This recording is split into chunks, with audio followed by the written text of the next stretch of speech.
Because for a guy like me, I could never enjoy my life working a job. I could never, ever enjoy working for someone else, sitting at a desk all day. It is impossible. I've hated every job I've had. If you've hated every job you've had, then this is for you. And what's holding you back at this point is that you aren't do or die. If you really want to make a business work, because it's hard, you have to be do or die, and you have to feel like you're not missing out, and that there is nothing to go back to, that there is nothing in the job. As long as you think, well, there's something there in climbing that corporate hierarchy, which is fine for some guys, but as long as you still buy into that, and as long as you still buy into the idea that that could possibly make you happy, you'll never be able to start your own business, because you'll never be able to power through all the obstacles when you have that in your back of the back of your mind, like, maybe I should go back to the job, or maybe I should go back to school or law school, like my parents said. Right? You have to get to the point of do or die, and that's what I want to do and convince you of in this video. Okay, so reason number one to quit your job and start a business: you have a boss. Okay, you're a grown man. You have to call another man your boss. That's all I have to say about that. You call another man your boss. Number two, you have colleagues. If you have colleagues, I feel sorry for you. I've met some great guys when I worked in sales, but I have met some absolutely terrible people. Petty, manipulative, lazy, gossiping. And then you've got just the standard everyday conversations about sports ball and about what was on The Bachelor last night. And you have to watch your mouth because HR is hovering over you. And you have to present basically a fake image of who you really are, especially if you are, a guy with interest outside of that, or you have a lifestyle where you like to have a lot of girls. You really have to censor yourself. And for 50 hours a week, you're trapped in a box with, 30, 40 strangers. You spend more time with these strangers dragged in off the street than you do with your family, with your friends, and your girlfriend, right?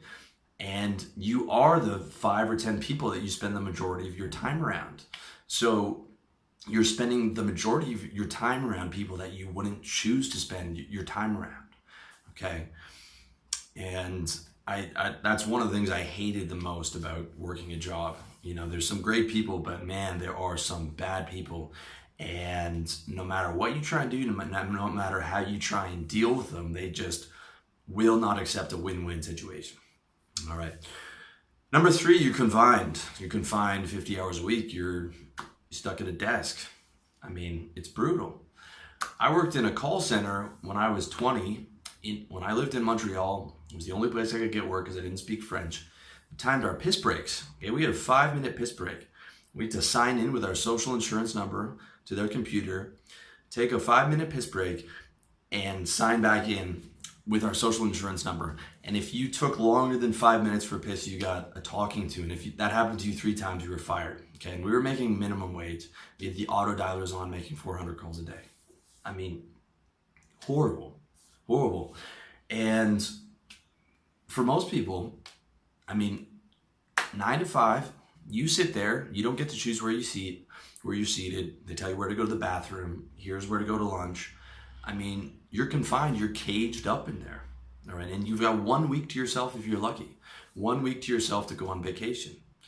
And a lot of people come out here to Thailand. This is their 1 week where I live that they're looking forward to all year round. And I know, because I was one of those people. If you're the bottom 20%, if you're the guy in the call center, getting your 5-minute piss breaks, you don't even get that. You got to work 7 days a week just to be able to pay rent and barely pay your expenses. Right? It's terrible. One of the most beautiful things about having your own business is it's not about the money. It is the fact that you can take off at 2:00 in the afternoon and invite a girl over and have ice cream and sex all day. You can take off at 11:00. You can take the whole day off if you want to. Now, when you get into your business, you'll find that you probably won't want to take time off. I work way harder on my business than I ever did at my job, but it's the idea that I can. It's the idea that I could just cut off now, right? It's a totally different thing. Even though I'm working harder, longer hours a lot of the time, it's the idea that I could just take off. When you know that it's 2 o'clock, the day is dragging on, but you know that you can't leave. That's the thing that killed me, where it's a nice day outside and I just want to go walk around and talk to girls or ride my bike or something, and I'm just trapped there. And it's Tuesday and Friday's 4 days away, and I'm just trapped there with my, trying to keep my head from slumping onto the fucking table because the day just won't fucking end. All right. That's the beautiful thing about having a business. Number 4, it's boring, okay?